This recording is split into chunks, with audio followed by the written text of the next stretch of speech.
bakalan kuat. Gue nggak tahu hidup gue kayak gimana kalau orang tua gue duluan daripada gue gitu kan.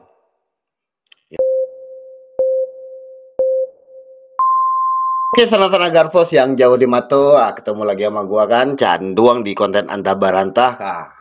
Kali ini seperti episode sebelumnya, gua udah ngasih pencerahan buat kalian dari almarhumnya Syekh Ali Jaber. Semoga bermanfaat bagi kalian semua. Untuk kali ini gua bakalan nyobain lagi ngasih pencerahan kalian lagi, karena beberapa hari ini ya gue lebih sedikit mikirin arti kehidupan dan gimana ngejalanin hidup ini agar lebih tenang lagi, agar lebih barokah lagi dan diridhoi sama Allah Subhanahu wa taala. Dan gue berharap ini bisa ngasih virus ke kalian semua, pokoknya virus yang baik-baik dah gitu kan.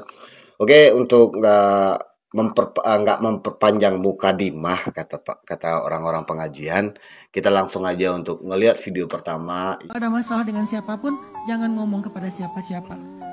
Terus kita nggak boleh curhat sama manusia atau teman. Boleh, porsinya kecil. Kita curhat ke teman misalnya sejam. Berarti kita harus curhat ke Allah lebih dari itu. Allah harus lebih sering mendengar masalah kita daripada orang lain. Itu tandanya kita percaya sama Allah. Tandanya kita akrab sama Allah. Rahasianya, curhatlah kepada Allah. Bentangkan sajadah. Setelah berwudu, Allahu Akbar. Mau ngapain? Mau curhat. Buka dulu dengan 2 rakaat sholat hajat. Beres, ya Allah. Tidak akan kecewa orang yang mengangkat kedua tangannya berdoa. Allah sudah mengabulkan doanya bahkan sebelum dia menurunkan tangannya. Allah perkenankan doanya. Gak akan rugi kita curhat sama Allah. Bahkan Nabi aja bilang gak rugi orang yang bermusyawarah kan. Bermusyawarah dengan manusia aja gak rugi. Apalagi bermusyawarah dengan Allah. Bentuknya doa dan curhat. Lebih gak rugi lah gitu. Hilang untuk healing. Kan? Sekali lagi gue ingetin, ini pesan-pesan beliau. Pada intinya itu jangan curhat berlebihan lah sama teman. Boleh curhat sama teman, sama pacar tuh boleh, tapi porsinya lebih kecil lah gitu kan. Kalau bisa, kalau curhat tuh ya curhat sama Sang Pencipta, itu Allah kan. Mana tahu dikasih jalan keluar, kita mendadahkan tangan, berdoa sama beliau dan meminta agar di semua masalah kita dipermudah sama Allah Subhanahu wa taala. Gua lebih benar ngomongnya sekarang. Apa ini? Apapun yang terjadi jangan mundur. Perjuangan dan doa. Jangan takut, jangan gentar, maju terus. Semangat, semangat. Sampai tetes darah penghabisan. Oke Bu, jangan pantang mundur kata ibu. Kita lihat lagi si ibunya. Ibunya semangatnya membara banget. Pokoknya ini kata-kata motivasi banget buat kalian semua Sanatan Agarpos yang lagi lesu gitu kan. Kita ulangi lagi nih. Apapun yang terjadi Jangan mundur.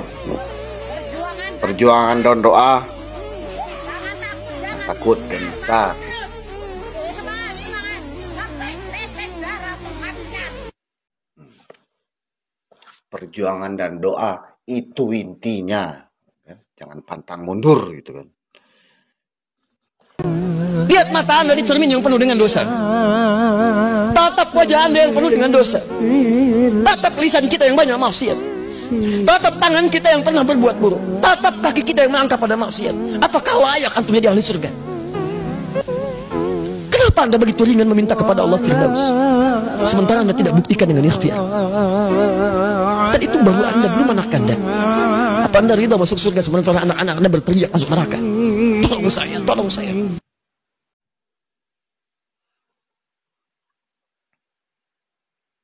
Gue nggak bisa komen. Soalnya gue jadi bisa apa? Introspeksi diri sendiri kan. Gue ngaca, dosa gue banyak, kesalahan gue banyak.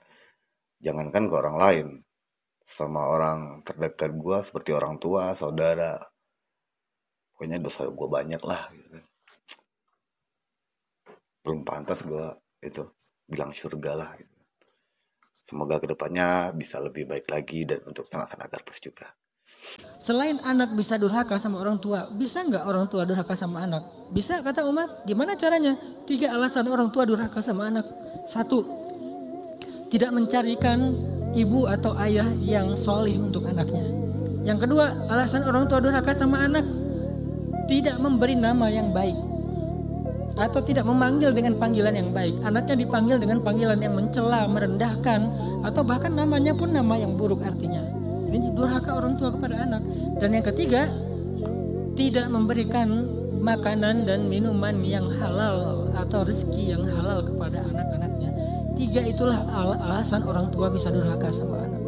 Tapi itu tidak menggugurkan kewajiban kita kepada mereka.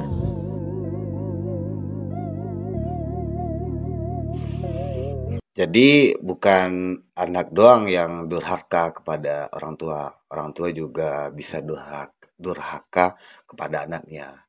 Tadi ada 3 poin tadi yang dibilang sama Ustadz tadi kan. Pokoknya kita sebagai anak ya udah, poinnya itu aja, jangan durhaka kepada orang tua. Itu kita sebagai anak. Yang penting tanggung jawab seorang anak dulu lah kepada orang tua.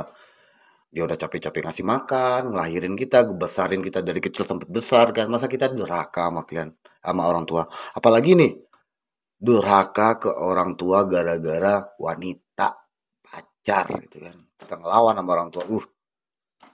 Gua walaupun sekeji ini, gue belum kebayang atau belum ada niat juga buat ngelawan sama orang tua gara-gara cewek atau pacar. Oke, next kita lanjut lah. Gue bukan nyindir. Oke, next.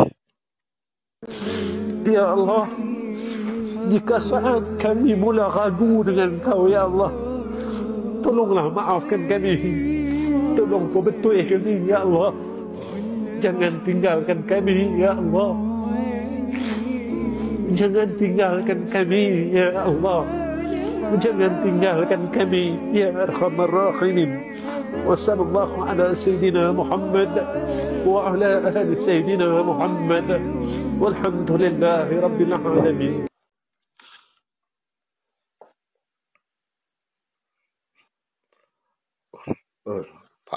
Parah. Episode ini episode yang sedikit berperang dengan batin gue sendiri, susah kan. Pokoknya ini doa buat, khususnya buat gue lah, yang dosanya banyak. Gue mau ngulangin lagi. Sedih banget, serius.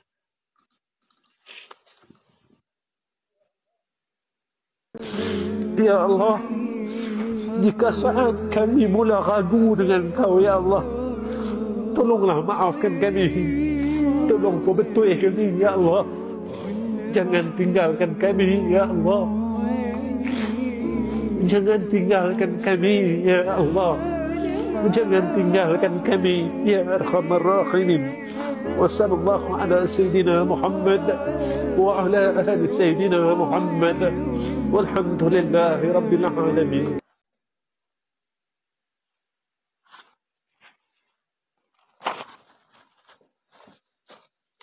Kita next aja lah. Pokoknya itu doa buat kita para pendosa. Sehebat apapun amalmu, kau adalah tetap seorang anak yang dilahirkan tapak kakimu cuma 2 jari lebarnya, panjangmu sejengkal. Saat kau menangis di tengah malam, kau dipeluk ciumnya dengan kasih dan sayang.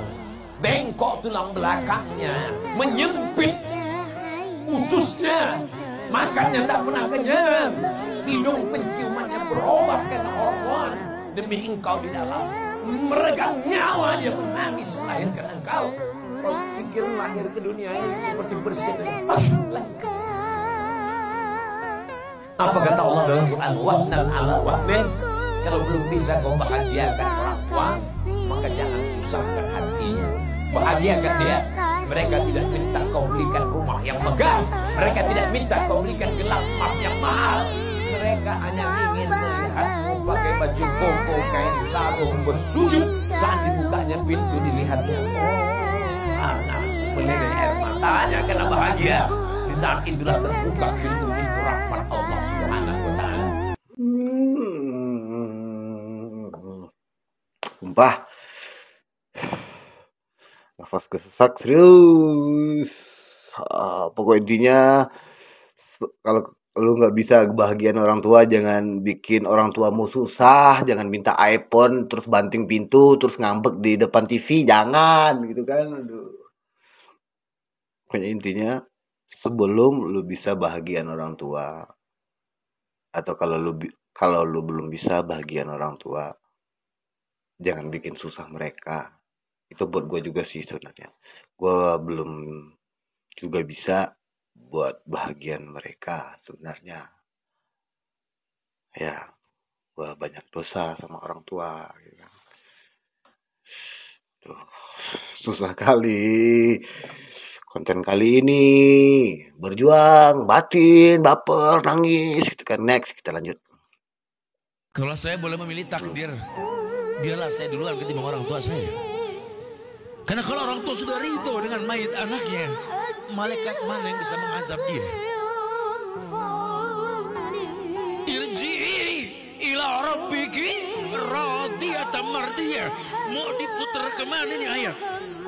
Kembalilah kalian, kembali pada Rabb yang menciptakan kalian, radiyatan mardiyah, dalam keadaan ridho dan diridhoi. Ridho yang paling dekat ridho orang tua, betul? Ridho yang paling dekat itu ya ridho orang tua. Sama sih sebenarnya isi pengajiannya yang seperti tadi. Kalau boleh milih, jujur dari hati gue lebih milih meninggal duluan daripada orang tua gue. Karena gue nggak tahu, nggak bakalan kuat kalau beliau yang dulu. Serius, nggak bakalan kuat gue. Nggak bakalan kuat. Gue nggak tahu hidup gue kayak gimana kalau orang tua gue duluan daripada gue. Ya udah, lebih baik gue yang duluan meninggal gitu kan. Mau kayak gimana caranya, semoga Tuhan mengabulkan doa gue yang ini. Cuma ini doa gue takut, serius. Gue nggak tahu bagaimana hidup gue tanpa orang tua, khususnya ibu yang udah besarin gue sendiri, ibu yang sendiri yang berjuang nyari uang dari gue kecil. Semenjak gue ditinggalin bapak, ibulah yang nyariin uang dari gue kecil sampai gue sekolah, sampai gue sarjana. Gue sama adik gue sarjana dua-duanya, alhamdulillah. Dan sebentar lagi gue mau menikah, itu karena ibu. Jadi ya Allah, kalau boleh lebih baik gue duluan yang meninggal daripada ibu. Itu doa gue. Next. Itu serius lo gue ngomong. Aduh. Betapa lelahnya sekarang putramu ini memikirkan semuanya.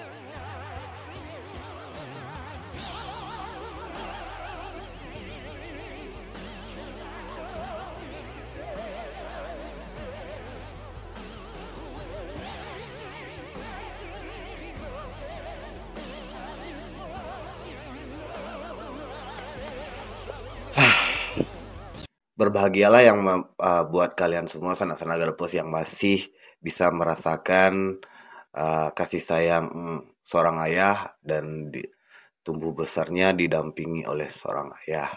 Kalau gua ya mungkin belum rezekinya. Gua ditinggalin sama ayah, bukan meninggal ya, tapi udah cerai. Ya nggak ada lagi sosok seorang ayah buat gua dari gua sekolah tamat. Pokoknya SMP lah gitu kan, sekolah menengah pertama. Jadi ya udah gue berantem sendiri, ada masalah selesaiin sendiri. Nggak ada gue buat buat banggain seorang ayah, nggak ada. Kayak konten barusan, video barusan itu buat gue nggak ada. Kadang-kadang gue mikir iri, gue dilahirkan sama, caranya sama, gue juga hidup bernafas lah, kok orang-orang lain kok bisa bahagia, tawa sama ayahnya, ngadu sama ayahnya, minta beliin sesuatu sama ayahnya. Kalau gua, mohon maaf, gua nggak ngerasain itu sama ayah gua sendiri. Ya baru-baru ini aja, gara-gara gua udah gede, beliau udah tua, gitu kan. Mungkin mereka rindu sama anaknya. Kalau gue ya udah, gue dari dulu itu ngerasain hidup sendiri, cuma ada seorang ibu yang mewakili jadi ayah juga. Ya gue nggak mau peduli. Ada atau tidaknya ayah, ya udah, gue bakal tetap kayak gini. Ya gitu.